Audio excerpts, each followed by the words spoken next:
Estamos aqui com o episódio 5 do nosso podcast, BUP Talks, a carreira do psicólogo e seus desafios. Eu, Renata Rossini, psicóloga, com meu parceiro, Marcos Calil, também psicólogo. Estamos hoje com um convidado, que é o Júlio Rafael, também psicólogo. Olá, Júlio, muito prazer. Se apresente para nós, por Muito favor. obrigado pelo convite. Sou Júlio Rafael, professor especialista de terapias cognitivo-comportamentais. Também tenho especialização em educação inclusiva. E agora a gente vai partilhar um pouquinho sobre essa carreira do psicólogo. São 14 anos aí trabalhando como psicólogo, supervisor clínico, diretor do Voz Cognitiva, que é um espaço de atendimento e também tem um espaço online. Tem muita coisa para a gente poder conversar hoje. Vocês Muito perceberam aí, pessoal, que o Júlio é multitarefas, ele é assim, muito presente nas redes também, e a gente vai aproveitar aqui o nosso espaço para o Júlio contar e dividir com a gente como é essa questão da carreira do psicólogo, né? Júlio, a primeira pergunta que eu queria te fazer é assim, olha, que conselho você daria para quem saiu da faculdade, né? Você já tem essa experiência toda em diversos setores da psicologia, né? Tem alguma dica fundamental? A gente tem aí o pessoal mais jovem ou que está se formando agora, né? O que a gente poderia falar? Tá, eu acho que é importante a gente pensar algumas coisas. Por mais que eu tenha me formado há 14 anos, muita coisa ainda é parecida.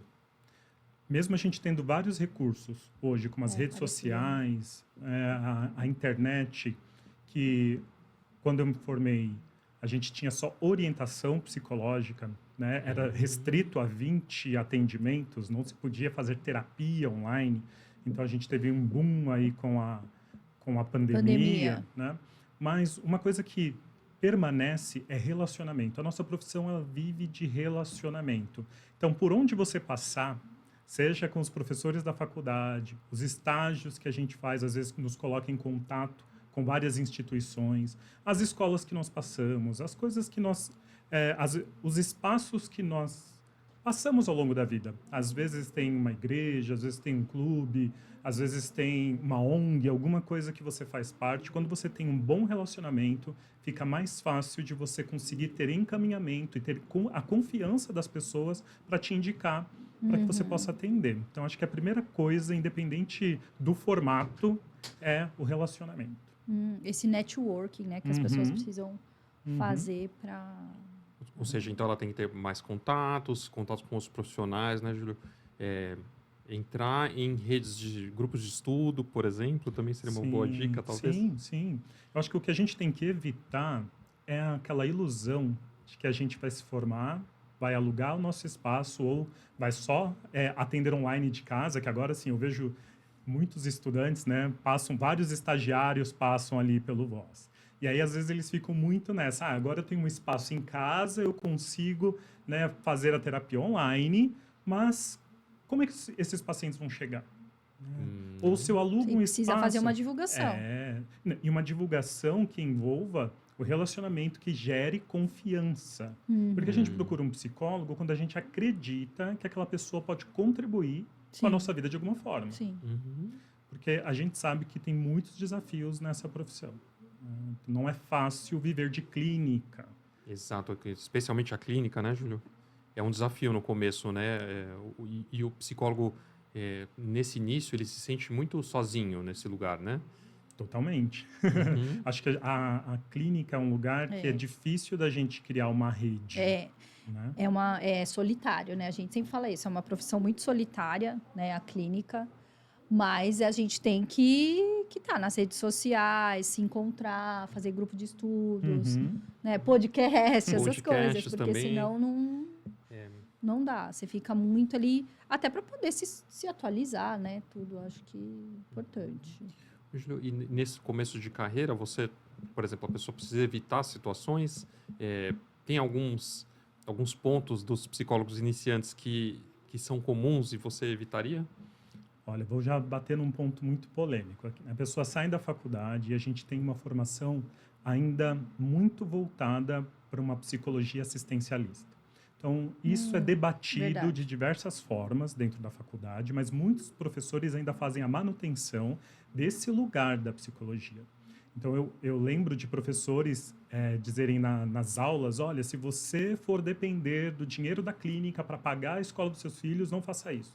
No início, você vai pagar para trabalhar. Então, imagina alguém, né, que tem esse desejo de viver de psicologia clínica, está sendo formado e está ouvindo daquele professor mega experiente de que não se vive da clínica. Sim. Se a gente cai nesse discurso, a gente pode cometer um erro de não ter as ações necessárias para estabelecer-se no mercado. Sim. Porque a grande questão é, nessa ideia de buscar relacionamento e gerar confiança nas pessoas, o jeito que eu me posiciono como profissional também vai fazer diferença nessa procura. Se eu chego colocando a terapia num lugar de R$30, por exemplo, R$40, que a gente tem vários colegas, várias dessas plataformas que as pessoas online, né? Se colocam ali para atender nesse modelo, a gente reforça essa visão assistencialista. E aí sim, eu não acredito que o psicólogo vai conseguir viver e viver bem atendendo por R$30.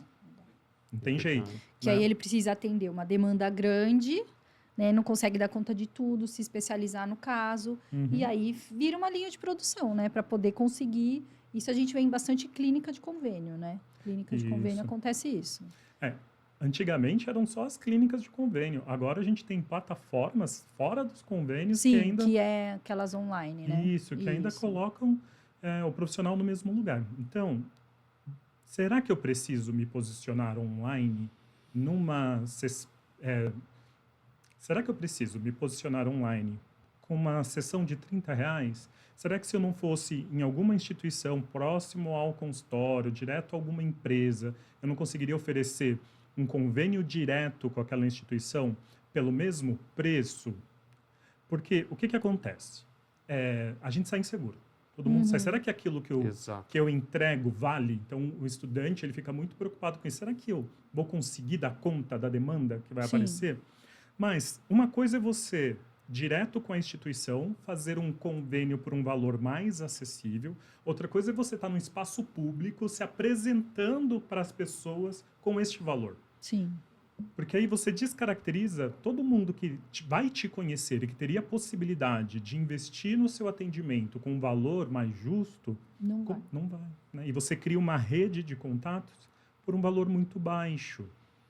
Faz a manutenção dessa visão assistencialista, sobrecarrega o psicólogo, dificilmente você vai conseguir entregar realmente um serviço de qualidade, porque não teve tempo de estudar, não teve tempo de fazer muita coisa, que é supervisão, não paga terapia. Não paga terapia. Né? Então, como é que a gente precisa entender que o serviço clínico, para ser mantido, é um serviço caro. Sim.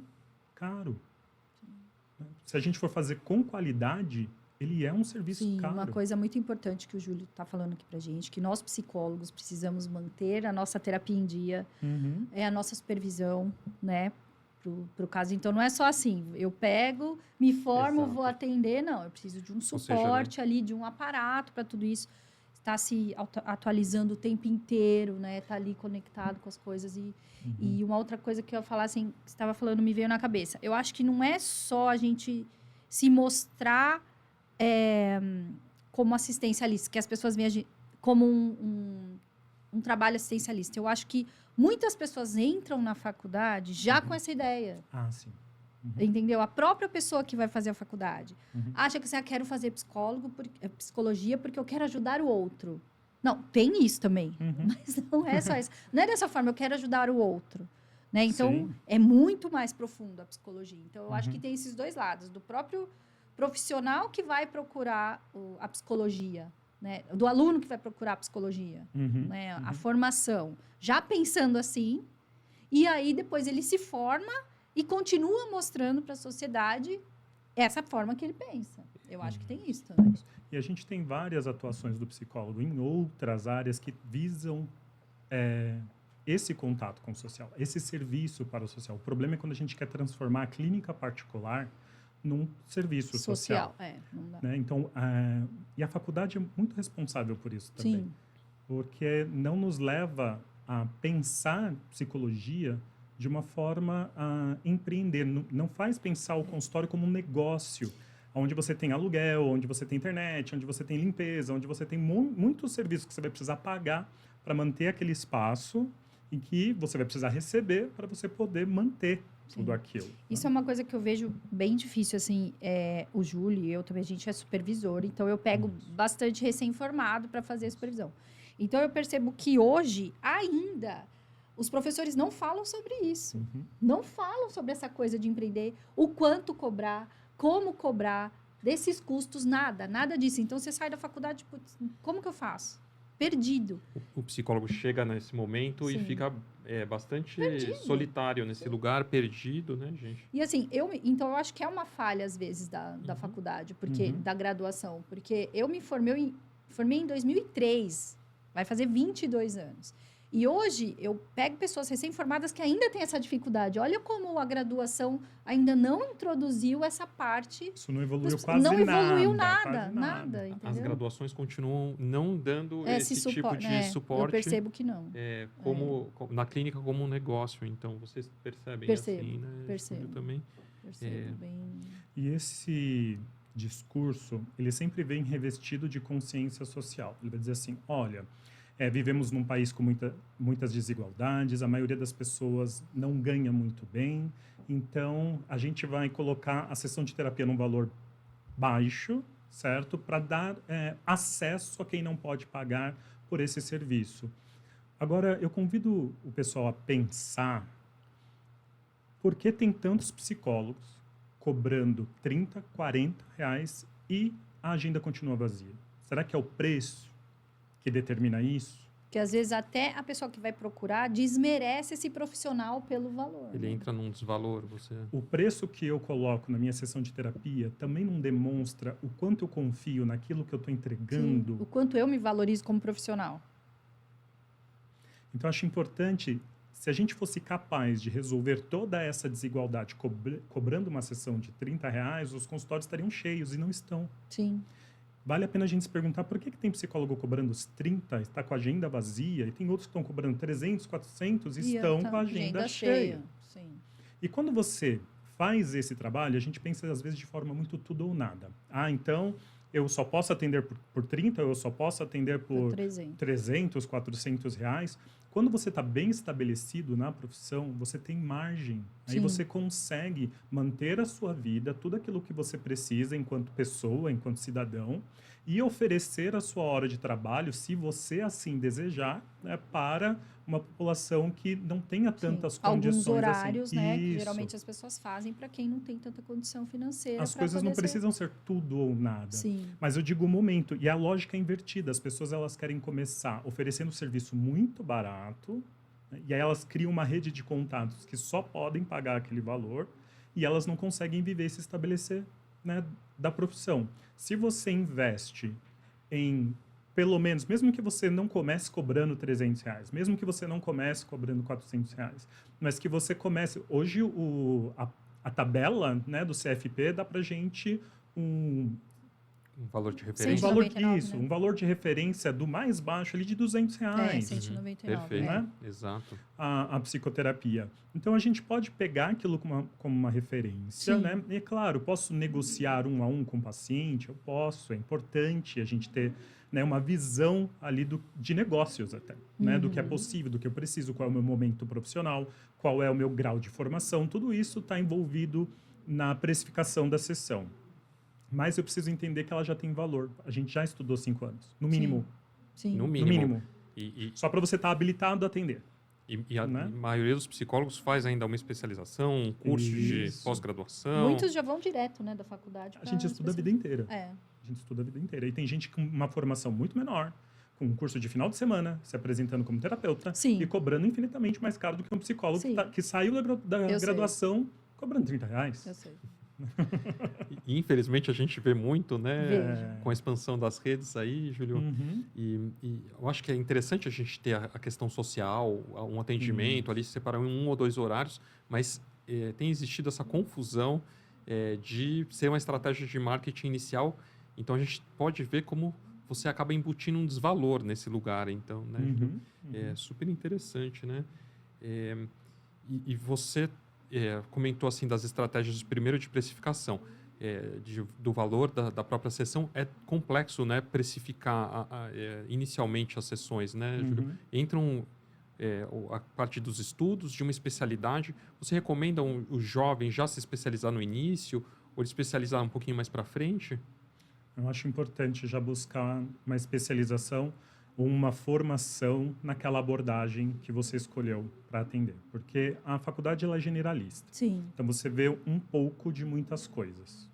Então, se você escolheu a TCC, se você escolheu a humanista, a psicanálise, você vai precisar se especializar para você poder entender bem todos ali os fenômenos clínicos que a gente vai cuidar à luz daquela Sim. abordagem. E fundamentar o caso e poder continuar Uhum. o tratamento, entender tudo através dessa abordagem, né?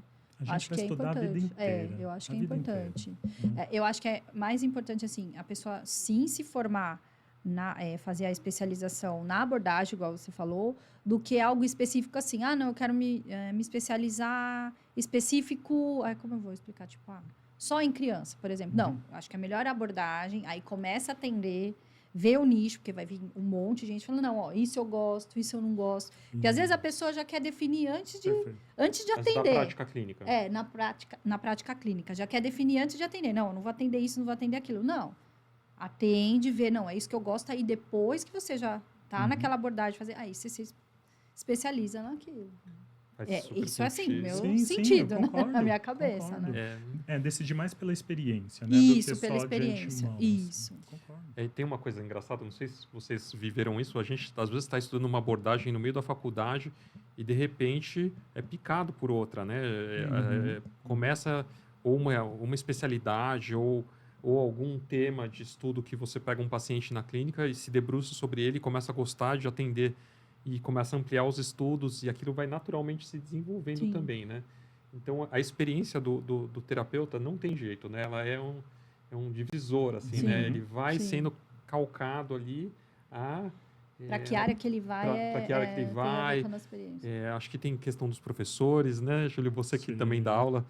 A relação com o professor acho que é importante. Sim. Você, às vezes, tem um mentor na faculdade, uma mentora, né? Uma pessoa que te ajuda. Deve fazer bastante diferença. Para mim fez, imagino que para vocês também, né? Sim. Legal. Para mim, sei lá. Porque hoje eu sou da TCC, da Cognitivo Comportamental, mas quando eu me formei, a minha faculdade ela é muito psicanalista. Ela fechou, fiquei sabendo, a Metodista lá em São Bernardo.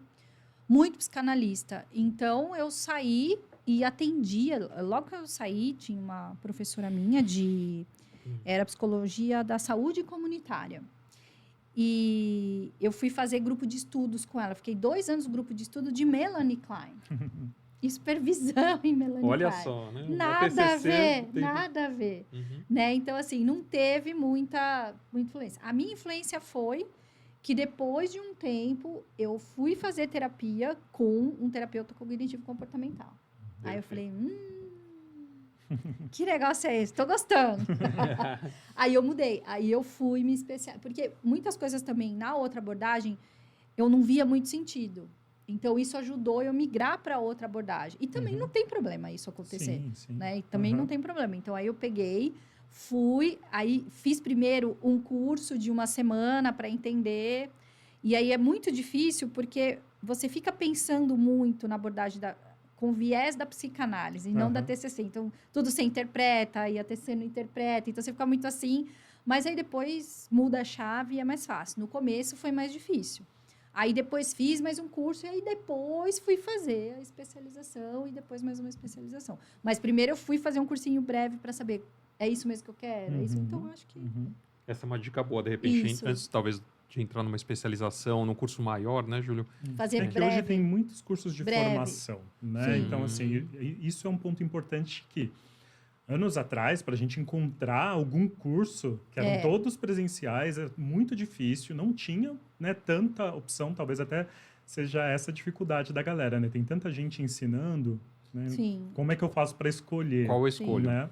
Eu falo, escolha com quem você aprende. Então, é verdade. é o melhor, porque você tem muitas vozes hoje ensinando a mesma coisa, certo? E às vezes a gente vai pela titulação e nem sempre o professor com a maior titulação é aquele que consegue explicar de uma maneira que eu aprenda.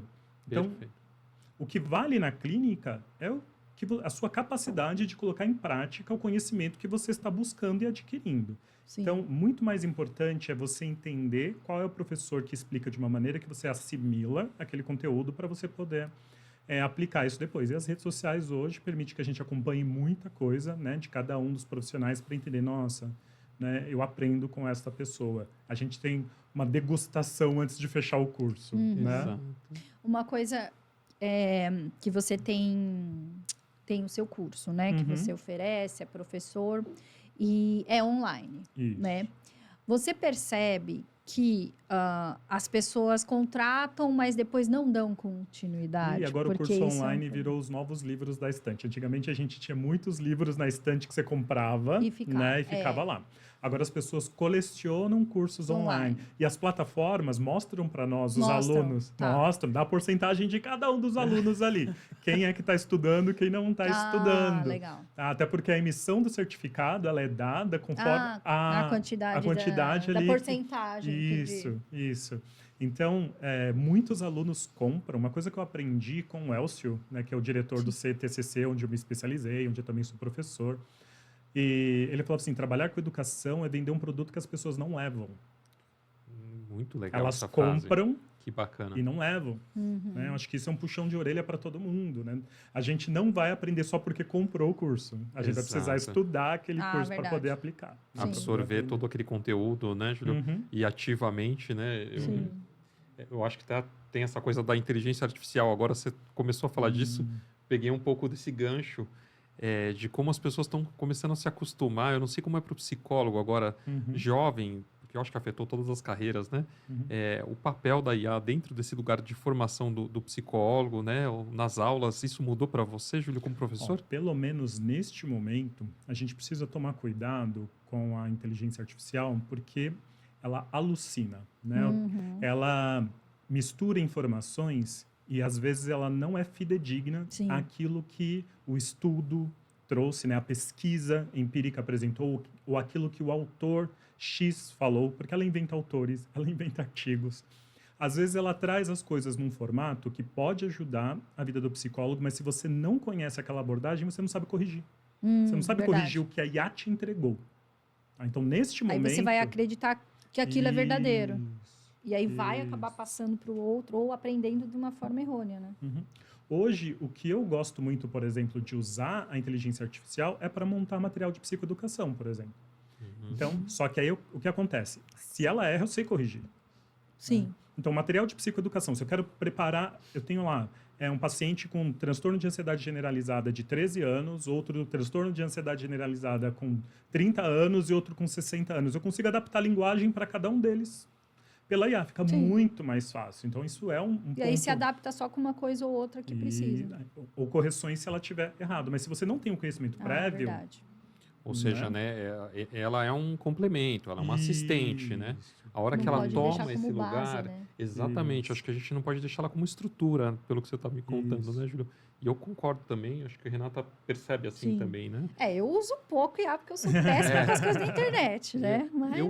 Eu uso pouco ainda, mas cada vez eu percebo ela entrando mais no dia a dia. Para a psicoeducação, achei a ideia ótima, né? Incrivelmente legal. E para os alunos, você percebe, assim, Júlio, também? Eles dos alunos agora, o que chega é muita pergunta relacionada a eles não saberem o que fazer quando o paciente traz conteúdos da IA. Né? Então, eu fui lá, falei com o ChatGPT, né? Fiz a terapia com o ChatGPT. Porque tem gente que está fazendo, Isso tem acontecido, eu tenho percebido no consultório também. Não, agora já vi toda semana, né? Agora, quando eles estão vindo e discutindo conosco, ok, você está ali também nesse papel de ajudar o paciente a filtrar aquela informação que ele está recebendo da IA, né? E que muitas vezes pode ser benéfica. Gente, a coisa não é boa em si mesma, nem má em si mesma, é o jeito que se usa. É o jeito que se usa. E a gente está numa fase de experimentação. Nós somos cobaias dessa nova tecnologia que está chegando. Nós não sabemos muito bem o impacto disso na formação da subjetividade das pessoas. Então, a gente precisa estar muito atento para o uso da inteligência artificial. E já faz parte da vida das pessoas. Elas vão chegar nos consultórios falando isso para a gente. Fiz uma pesquisa, ou conversei com o ChatGPT, ou fiz isso, fiz aquilo, e ele me trouxe tais falas, né? E aí o psicólogo, o que significou isso para você? né? O que você está pensando em fazer com relação a isso? Será que a gente não precisa tomar cuidado com essa e com essa informação? Ou o que você já fez, vamos consertar, né? Exatamente, também. Coisas assim Sim, também, é. bem possível, né? Mas é um pouco perigoso, né? Uhum. Acho um pouco perigoso. Até supervisão. Eu vi que pessoas fazem supervisão também no chat GPT. Já vi. Então, aí tem que ser cuidadoso, que eu acabei de falar, né? Ela erra. Imagina. Ela erra. Ela erra e ela é uma ferramenta, né? O Júlio Eu acho não colocou sabia que super ela bem. errava. Eu achava que não. Não, ela erra e as pessoas também usam como uma terapia, né? Aí o ChatGPT, por exemplo, como um terapeuta mesmo. E ela, no fundo, ela só praticamente reforça, ela não confronta, né, o paciente, né? Então, esse também é um erro, assim, né? Se você está assistindo a gente e faz terapia com o ChatGPT, vai lá e pergunta, ChatGPT, por que você não pode ser o meu terapeuta? Ele responde. Jura? Ele vai responder. Ah, que legal. Que ele vai trazer alguns elementos do tipo, ele não tem capacidade de identificar essas nuances de alteração da nossa voz. Então, o psicólogo, ele não está atento só ao conteúdo que é dito, Sim, a mas voz, como é comportamento, dito. a face e tudo. Né? Porque às vezes eu tô ali na terapia, eu olhei para o lado, fugindo de um tema, levando a minha fala para uma esquiva, o terapeuta percebe. Sim. Fala, nossa, o que aconteceu nesse momento que eu percebi que de repente você Se esquivou né, dessa foi, conversa. Sim. de um conteúdo que era importante, que era o centro talvez ali da terapia. Ele não tem emoções, certo? Então, por mais que ele tenha uma fala que parece que ele é empático, ele não vive a experiência humana. E a experiência humana é ambivalente. Tem hora que eu tô sentindo 1000 coisas aqui ao Sim. mesmo tempo. Não é simples. E nem sempre a gente segue uma lógica racional para tomar decisões, que ele vai trazer para a gente orientações de uma maneira muito racional. E tem aspectos emocionais que às vezes estão contando muito alto naquele conflito que a gente está vivendo. E tem vários outros, eu não vou lembrar agora de cada um dos pontos, sim. mas ele traz cada elemento do porquê ele não pode Nossa, ser o que nosso legal, não terapeuta. sabia. Interessantíssimo, Júlio. Não sabia. Júlio, você falou agora da relação terapêutica e para o psicólogo. Como você vê o desenvolvimento da relação terapêutica dos psicólogos mais novos estão iniciando? Você tem dicas para isso? O psicólogo tem como desenvolver isso? Ele faz supervisão? Como que ele encontra esse lugar? Acho que 2 pontos. Enquanto a gente falava, esse ponto da supervisão eu acho importante. Eu falei de buscar uma formação. O que aconteceu comigo? Eu não procurei uma especialização na minha abordagem na sequência. Minha primeira especialização foi em educação inclusiva, porque eu era AT. Tá. AT de pessoas com autismo e deficiências inespecíficas, né? Várias outras deficiências. Então, minha primeira especialização foi nessa área. Mas, junto com a especialização de educação inclusiva, eu fazia já supervisão em terapia cognitivo-comportamental. Ah, já fazia. E essa supervisora, a Teca, ela foi essencial para me ajudar com os primeiros casos. Né? Eu lembro que o primeiro paciente psiquiátrico, né, que foi um caso bem grave, assim, né? Uma mãe que tinha tentado se suicidar com o filho. Então foi... Imagina, você saindo da faculdade e chega um caso desse para você. Deus. Nossa, Muito o que grave. eu vou fazer agora? Então ela me ajudou muito nessa estruturação, em entender o que fazer, como fazer. Ela que me indicava as leituras. Júlio, lê esse capítulo desse livro, compra esse daqui, isso daqui vai te ajudar. Sim, muito Então, a importante. supervisão ela foi essencial para saber o que ler, o que procurar e como aplicar. E qual abordagem você seguir também. Como eu vou, né, fazer aquilo acontecer dentro do consultório. Porque a gente lê os livros e os casos, nossa, tudo flui, né, nos livros. Mas na frente do paciente É outra história. é outra história. Sim. Então, acho que esse ponto da supervisão clínica é importante. E eu sei que muitos dos nossos colegas tiveram experiências ruins com supervisores que humilharam, supervisores que não tinham experiência clínica, são ótimos teóricos, Nossa. mas não têm uma experiência clínica vasta, né? Especialmente dentro da graduação? Dentro da graduação, mas fora também. Ah, Nossa, chega também. tanto aluno falando que foi Jura? humilhado por professor. Humilhado? Humilhado Por mesmo. supervisor? Por supervisor, nossa, chega tanto, né? Meu De chegar Deus. machucado, do psicólogo chegar Porque é machucado. uma relação de poder do supervisor também, né, Aí Júlio? é que tá. A gente pode falar de um narcisismo acadêmico. Né? Existe um narcisismo acadêmico que é muito compensatório a um lugar de desvalor. Então, eu busco a titulação, eu busco a posição de poder, e nós psicólogos somos seres humanos e também temos as nossas crenças e o sim. nosso estilo de enfrentamento, e às vezes a gente se depara com pessoas assim. E aí essas pessoas que tiveram experiência com esses supervisores, elas entendem que a supervisão não faz diferença. na vida delas. Claro. Mas muito foi por conta da pessoa que elas escolheram. Então, acho que a primeira coisa, da mesma forma que a gente procura um terapeuta, um psicólogo, que a gente se identifique com o supervisor também, a gente precisa ter essa relação, né? E aí eu vou pular para a parte da relação, né? Falei da supervisão e você perguntou com relação à relação terapêutica.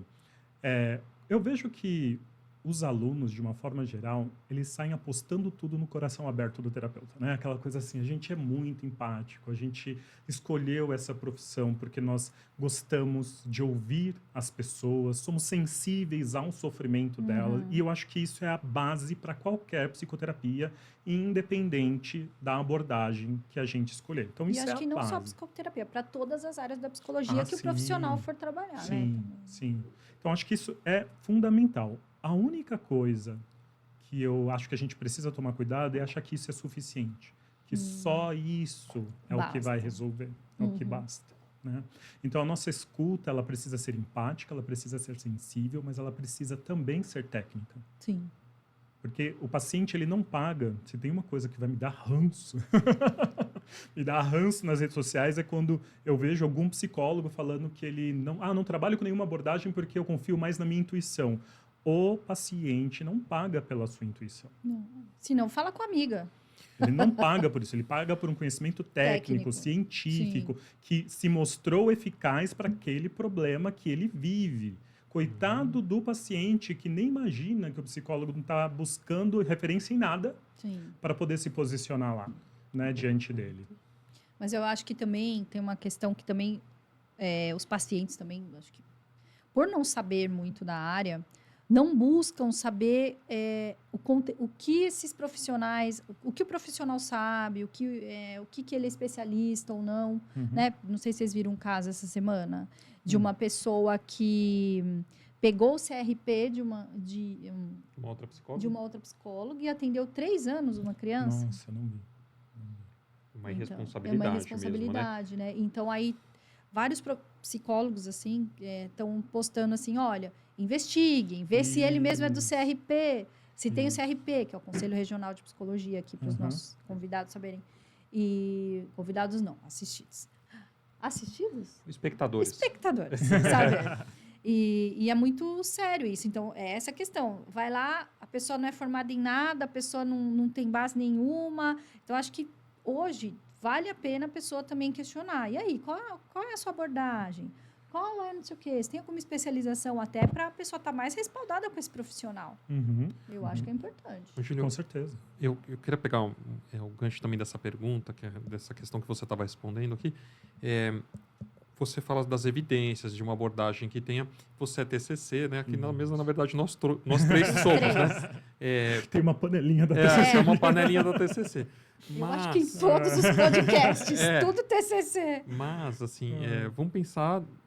claro que cada um tem a sua abordagem, mas para os profissionais psicodinâmicos, para os junguianos, para os fenomenólogos, eles também... É válido também essa orientação que você está colocando, sim, né? Claro, Não porque eles é... têm a formação específica deles. Não vamos achar que também, né, as pessoas das outras abordagens saíram da faculdade. Não, elas também vão precisar procurar formação, embasamento e aprofundamento naquela abordagem que eles escolheram. Sim. Né? No fundo, gente, olha, eu sou um grande defensor das terapias cognitivo-comportamentais, de uma psicologia baseada em evidências, mas um psicólogo comprometido com o estudo, seja da abordagem que for, né?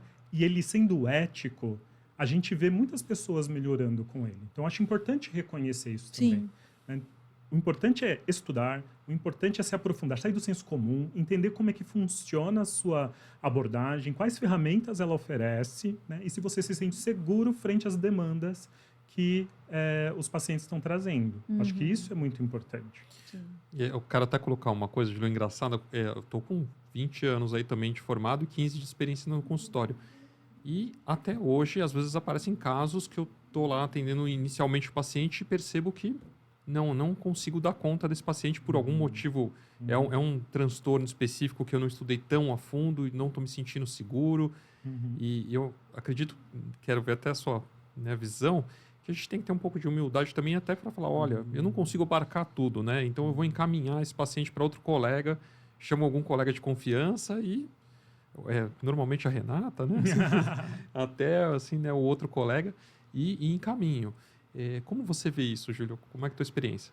Pessoas competentes têm limites. A gente tem uma tendência a entender a nossa limitação como incompetência. Então, eu sou um psicólogo incompetente, eu sou um psicólogo incapaz, então não estudei o suficiente. Não. Pessoas competentes têm limites. E pessoas competentes sabem daquilo que vão dar conta e daquilo que não vão dar conta. Então, assim, eu vou ser um psicólogo muito melhor, muito mais capacitado, quando eu entendo que aquela demanda eu consigo atender e foco nela. Então, os pacientes que eu vou receber, eles podem ser muito bem atendidos, né? Quando eu entendo aquela demanda como, eu consigo dar conta disso, do que a presença de um paciente com uma demanda que não tem nada a ver comigo, que pode pegar numa ferida, pode pegar em algum lugar, né, que talvez eu não consiga administrar naquele momento, e não tem a ver com incompetência, tem a ver com limite. Sim, mesmo porque não dá para atender todas as demandas, tem um monte, né? Tem um monte, não dá para se especializar em tudo e saber tudo. Um DSM inteiro, né, não dá, Renata? É muita coisa. Né, para os colegas que estiverem escutando a gente, né, que eles saibam que tem limites, né, que tem limitações, né, Júlio? E Renata, porque eu acho que mesmo com a gente que está já com alguma experiência aí no mercado de atendimento, a gente percebe que o atendimento pode não ser tão eficiente, às vezes, quando a gente está fazendo, e não tem nenhum problema, né? Então, às vezes patina, às vezes você fala, não, vou fazer uma supervisão, aí faz a supervisão, às vezes, mesmo assim está patinando, aí encaminha. Júlio, eu queria perguntar, depois até a Renata também quero que responda, quando é um paciente desafiador, muito opositor, vamos dizer assim, muito difícil, tem alguma técnica especial? Como que você lida com isso? Interessante você tocar nesse assunto. Eu não trouxe aqui o livro, né? Mas eu fui coautor numa obra chamada Estratégias de Intervenção na Clínica Infanto-Juvenil. E lá eu trago um caso de um paciente com TOD, transtorno opositor desafiador. Né? E é bem desafiador para o terapeuta, né, atender estas demandas. Mas depois que você vence aquela casca do enfrentamento opositor, a gente vê que tem uma pessoa muito sofrida. Fragilizada ali. por trás de tudo isso. Né? O problema é a gente vencer essa barreira, né, da oposição, da confrontação. E aí tem muitas técnicas. A relação terapêutica, por exemplo, eu fui usar um RPD, né, com esse paciente. Na primeira sessão, ele me perguntou, eu posso escrever palavrão? E eu pensei assim, nossa, ele vai ser muito sincero, né? Ele vai colocar ali aquilo que ele está sentindo. Ele colocou o mesmo palavrão em todas as colunas, né? Desqualificando, né, aquela ferramenta. Então, não dava para usar. Aquela ferramenta, para ele, não servia. Então, eu precisei de outras estratégias que foram mais criativas do que exatamente... Para entender o que funcionava com ele. Para poder ir adaptando e desenvolver o que dava para aquele paciente. Né? Então, a relação terapêutica foi muito importante. Admitir... Eu lembro que uma sessão muito importante com esse paciente foi o dia que eu olhei para ele e falei assim, olha, eu estou me esforçando tanto para poder te manter aqui, mas eu não aguento tudo. Ele falou assim, eu não aguento tudo. Eu gostaria muito de poder te ajudar, mas se você não conseguir maneirar em alguma coisa, né, eu não vou conseguir te ajudar porque eu não aguento tudo. E admitir isso, parece que ele se sentiu muito mais confortável nessa hora, entendendo que talvez naquele momento ele estivesse controlando. Estava testando o seu limite. Isso, né? Aí ele se sentiu confortável. E ali baixou. E a gente conseguiu fazer um atendimento de sucesso, né? É um paciente que teve alta, e aí depois ele voltou, aí teve alta de novo, né? Que a gente vai acompanhando as idades. Aí o paciente vai ficando mais velho, ele vai indo e vai voltando por outras questões. Mas foi muito interessante nisso, né? Mas mesmo assim, hoje, tem alguns pacientes que eu vou encaminhar, né? Se for muito confrontativo, se ele chegou para terapia. Eu falo que tem muito marido coagido, né? O que é o marido coagido? Ele aprontou, de alguma forma, lá, e aí a esposa coloca como condição, só vamos ficar juntos se você for fazer terapia. Ele não quer fazer terapia. Não quer. Né? Ele quer manter o casamento. Então, às vezes, a gente tenta de alguma maneira, chegar na demanda real daquele marido coagido, mas nem sempre é possível. Ele não está querendo estar ali. Então, qualquer pessoa que vem para terapia... De alguma maneira forçada? foi, né, ou chantageada nesse Isso. sentido, né? Para mim, os TODs não ficaram. Eles foram embora da terapia, não terminaram a terapia. Quando eu... Teve um caso que quando eu cheguei para a mãe e falei, porque ela achava que o problema tudo era só o menino, era só o menino, e o TOD é bem questionável, né? Porque tem muito a ver com a relação familiar. Quando eu fui, né, falar sobre essa relação familiar, né, da mãe, que estava interferindo no comportamento do menino, tudo, que ainda estava investigando se era um TOD mesmo, ela tirou da terapia. Né? Então, tem essa questão. Então, geralmente, né, são crianças, e aí para. Né? Exato. Então, assim, e o TOD, muitas vezes, eles não vêm também.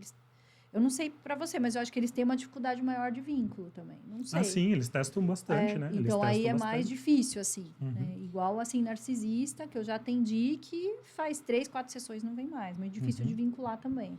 De permanecer. Já É, são de transtornos que a permanecer, gente sabe que tem pouca adesão à psicoterapia. Então, é mais difícil, né? Então, nunca consegui, assim, igual o Júlio, ter um caso onde finalizasse, Finaliza, né? você tem um fechamento. Que tem um fechamento, porque não fica na terapia, entendeu? Não Sim. fica. É mais difícil. Júlio, e como você vê a alta do psicólogo para os pacientes, né? Uma coisa também pouco se falada dentro acho que de informação mesmo, dos podcasts, dos lugares, o processo de alta do psicólogo para o paciente, né? Às vezes eu vejo queixas de pacientes que não têm alta, né? Eles vêm para a terapia e falam, olha, eu fiquei eternamente numa terapia, não percebia quando isso acontecia. Você acha que os psicólogos mais jovens aí das novas safras estão entendendo como se faz esse processo? Como que você está percebendo? Então, na TCC, a gente tem preocupação de que a terapia tenha começo, meio e fim. Sim. Né? E que o paciente... Que são ele sessões possa... estruturadas. Isso, que o paciente se torne terapeuta de si mesmo, entendendo, né, as ferramentas que ele pode utilizar na própria vida, aprenda a identificar seus pensamentos, as distorções, os comportamentos desadaptativos, tudo que o terapeuta sabe sobre o paciente, ele precisa saber sobre ele e entender como ele funciona e o que ele pode fazer para se ajudar. Só que eu vejo duas coisas, ou várias coisas. O ponto do valor, do preço da sessão, ele influencia nisso também. Pensa naquele psicólogo que está ali sofrendo para ter um paciente, cobra muito barato, tem uma agenda vazia. É difícil para ele dar alta. Isso eu ia falar sobre isso. Porque ele está pensando na necessidade dele nessa hora. E que é uma necessidade real, porque é um ser humano que tem família, que tem contas a pagar. Aí ficar cozinhando o paciente ali. E tem essa dificuldade de dar alta, tem a dificuldade de reconhecer os próprios limites. Nossa, eu não consigo atender do jeito que a gente falou, porque ele está necessitado naquela hora. Então, o valor da sessão, ele ajuda a manter a postura ética, porque é antiético manter um paciente que eu não estou atendendo bem, ou que eu entenda que não é para mim, ou que só ele já está bem, já poderia, né, ter ou não alta. dá alta, ou não encaminha, igual o Marcos falou, né, de encaminhar por causa dessa questão financeira. Por causa da minha necessidade. Financeira. Né? Eu brinco com os pacientes que a minha maior divulgação é ele sair bem dali. Sim. Então, a maior divulgação de que o trabalho está funcionando, de que você é um bom psicólogo, é quando o seu paciente fala, nossa, eu fui, aquilo me ajudou bastante, né? Consegui lidar com essas situações da minha vida. Então, a gente prevê a alta, a gente faz um espaçamento das sessões, começa semanalmente, depois o paciente vai para quinzenal, depois ele pode ir para uma vez no mês, aí ele recebe a alta. Desligando esse vínculo pouco a pouco. Né? O mais legal é quando o paciente se dá alta, para, e depois eles voltam com a gente. E aí você vê, putz, fiz um outro... depois de tempo, fiz um bom trabalho, porque aí volta e procura a gente, né? E tem, às vezes, eu não sei, né? É porque você não atende criança, mas não sei como adolescente, mas quando eu dou alta, os pais falam assim, mas eu não quero que pare. Aí você vai espaçando, quinzenal. Então, eu ainda tenho alguns que eu atendo uma vez por mês para, tipo, né?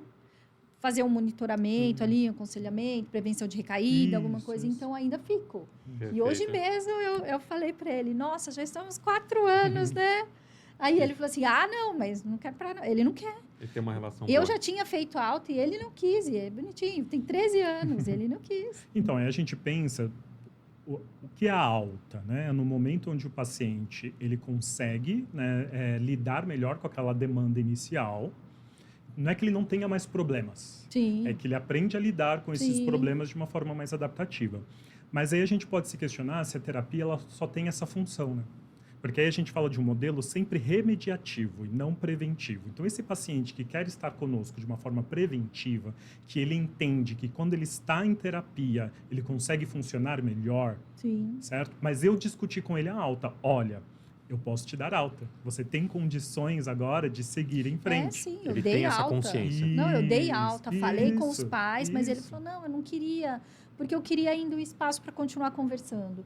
Então, aí você percebe que é uma necessidade dele, que ele está precisando daquele espaço, entendeu? Isso, Mensal, pelo menos. Aí, está um pouquinho ansioso, eu falo, lembra quando a gente fez aquela técnica, e aí, vamos usar. Então, assim, eu vou pegando o que já foi usado no período que foi trabalhado e retomo tudo o que ele usou do que ele aprendeu. É isso que a gente vai fazendo na manutenção da... Perfeito. Que eu faço, né? Não sei se Mas dá certo. É isso. Não sei se dá Isso, certo, né? Muito interessante. Júlio, e a questão do psicólogo, do dinheiro, porque a gente estava começando a falar sobre os valores, né? R$30, R$300, qual vai ser o valor de precificação? O psicólogo, ele tem essa relação delicada com os pagamentos, né? É uma queixa que eu acho que aí todo psicólogo já deve ter tido algum problema com um paciente que esqueceu de pagar ou que realmente deu um calote mesmo. Eu já tive. E aí, para os jovens aí que estão entrando no mercado ou para os psicólogos mais experientes, você tem algum tipo de orientação? A gente sabe que não tem uma receita de bolo, mas alguma coisa que dê para a gente apoiar eles, como que você vê? Tem muita coisa que eu poderia falar, porque tem muitas crenças dos psicólogos a respeito do dinheiro na psicoterapia que a gente precisaria questionar.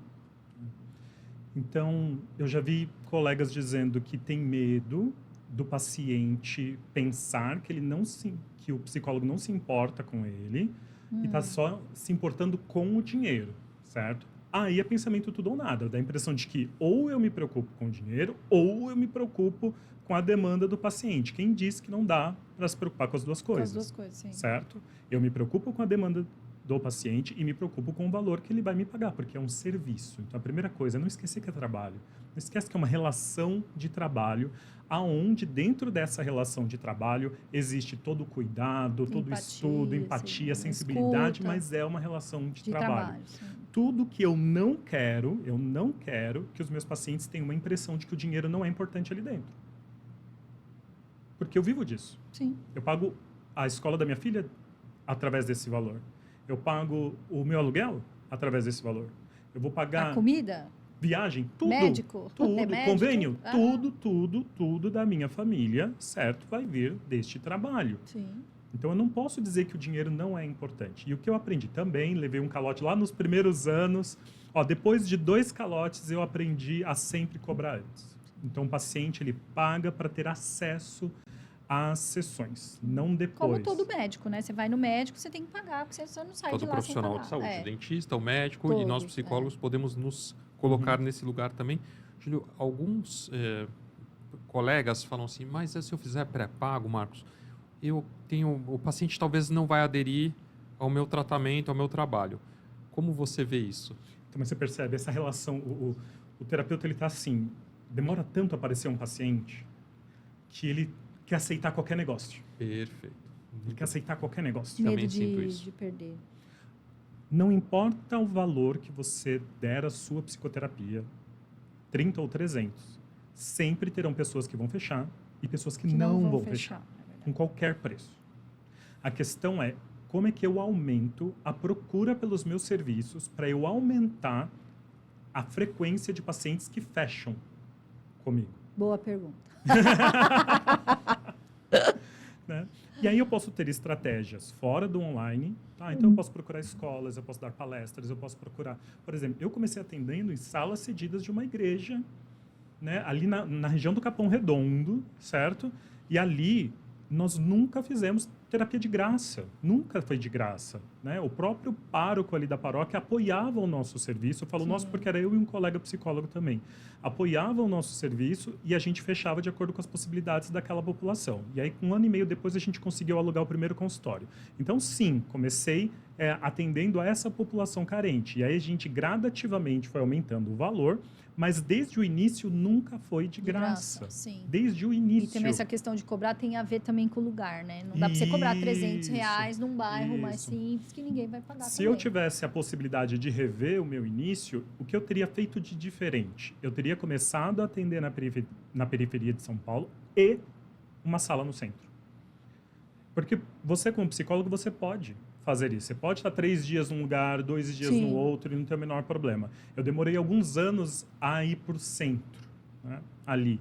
E a realidade financeira é muito diferente sim. das pessoas. Quem está na periferia vai para o centro procurar serviço. Quem está no centro não vai para a periferia buscar serviço. Então, não importa quão bom profissional você seja, se você estiver num local mal localizado, aquelas pessoas que têm condições de pagar pelo valor justo das nossas sessões, elas não vão pagar. não vão pagar, não vão ter verdade. acesso a você. Sim. Então a gente precisa aparecer, psicólogo precisa aparecer, seja no online, né, seja através das redes ou num contato presencial com as escolas. Lembra, escola, gente, não é só criança. Escola tem professor, Sim. escola tem os pais. Escola é uma grande fonte de encaminhamentos. Outra coisa também que me ajudou muito foram donas de salão de beleza. Nossa, Eu salão de atendia beleza? eu atendia 2 donas de salão de beleza que me encaminhavam muita gente, né? As pessoas sentavam lá, abriam o coração, ela falou, olha, tem um psicólogo?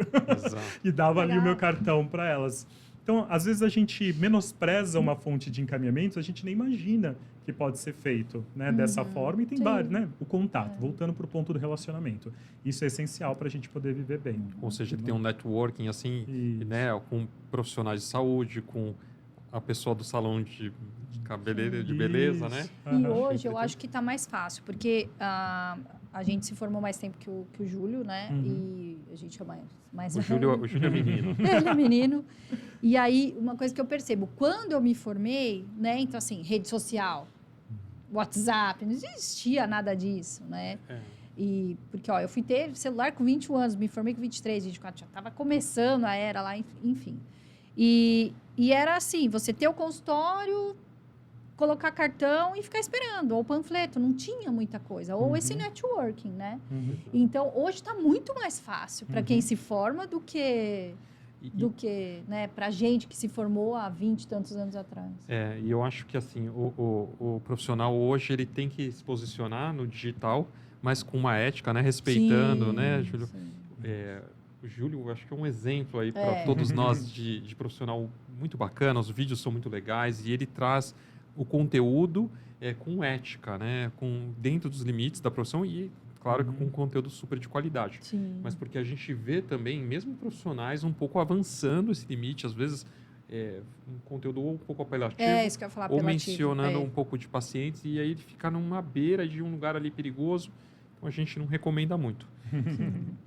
E, Júlio, qual dica, assim, para a pessoa, o que não pode fazer no início da carreira? O que a pessoa tem que evitar? Uma Ficar dica, escondido, ficar lá sentado esperando, né, que os pacientes cheguem. venha, como era Eu falo assim, ó, antigamente. psicólogo parado é psicólogo falido. Né? Você sempre tem que estar em movimento. Esse movimento é no sentido tanto de estudar quanto de ter conexões Sim. com as Tá em pessoas. Né? Eu acho que essa é a primeira nas coisa. instituições, nas escolas, na empresa, em tudo, né? Congressos. Congressos. Isso. Isso é bem Comece importante. valorizando o seu trabalho. Tem tanta gente que fez um curso de final de semana, né? Tem aí esses terapeutas de final de semana, esses coaches de final de semana que estão ali falando e mostrando a cara e fazendo isso e aquilo. E o profissional psicólogo que estudou tanto, né? Fica tão acuado, com tanto medo ali do julgamento. Então se mostre.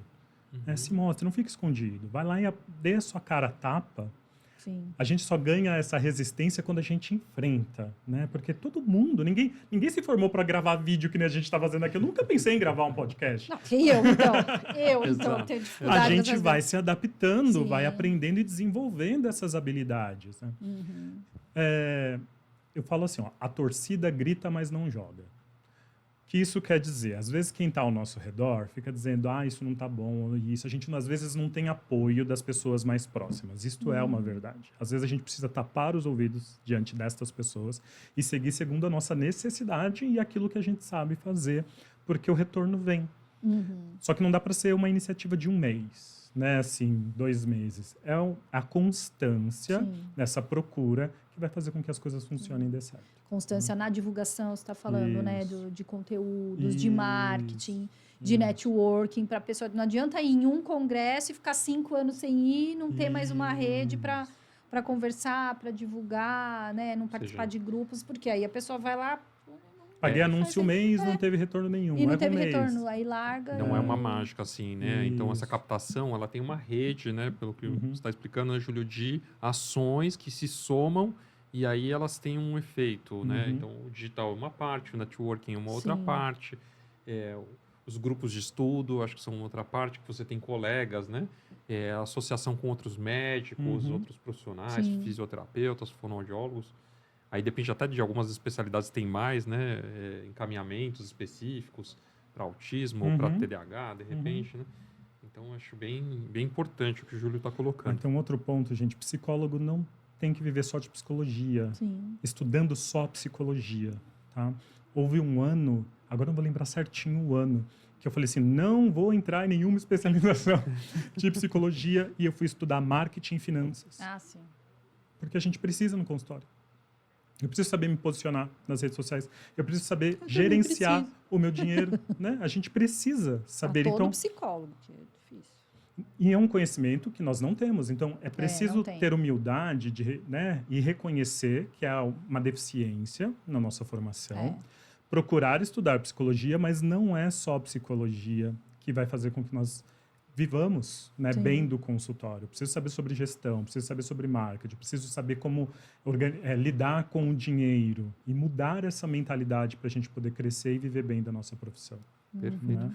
Júlio, você é um terapeuta cognitivo e é especializado em terapia dos esquemas? Isso, na verdade, assim, a minha especialização é em terapias cognitivo-comportamentais, né? Perfeito. Mas eu tenho formação específica em terapia do esquema também. Legal.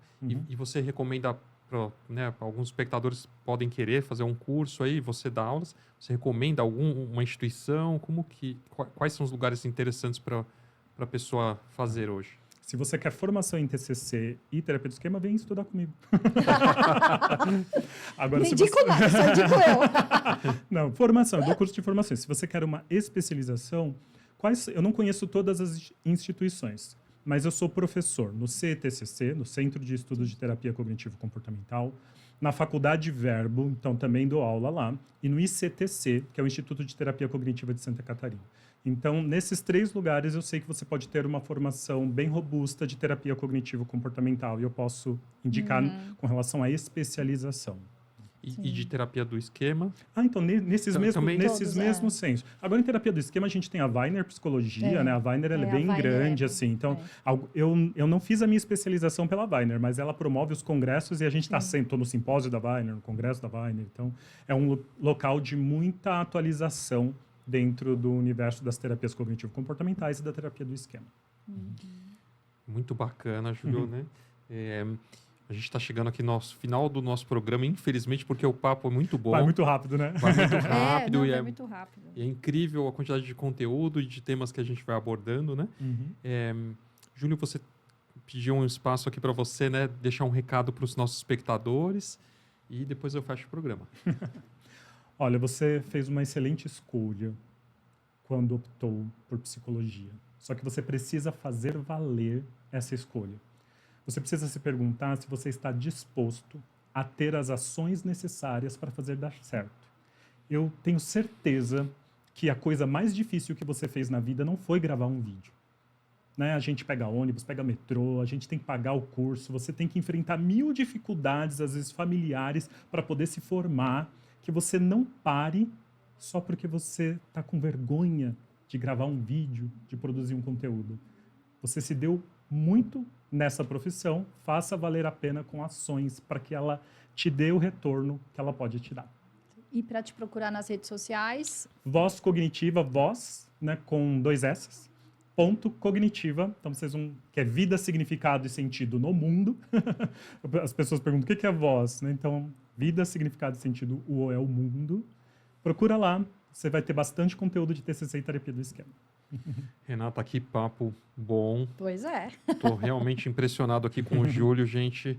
E olha que eu não falo isso todo dia, né, Renata? Então é isso, pessoal. Fiquem atentos aí nas nossas redes sociais. Você acompanha o @BulpTalks no Instagram, no TikTok. Estamos também no YouTube e no Spotify. Muito bom o papo de hoje. Eu quero agradecer a Renata e ao Obrigada mais uma Júlio. vez. Eu que agradeço o convite. E até a próxima, pessoal. É isso. Até. Até a próxima.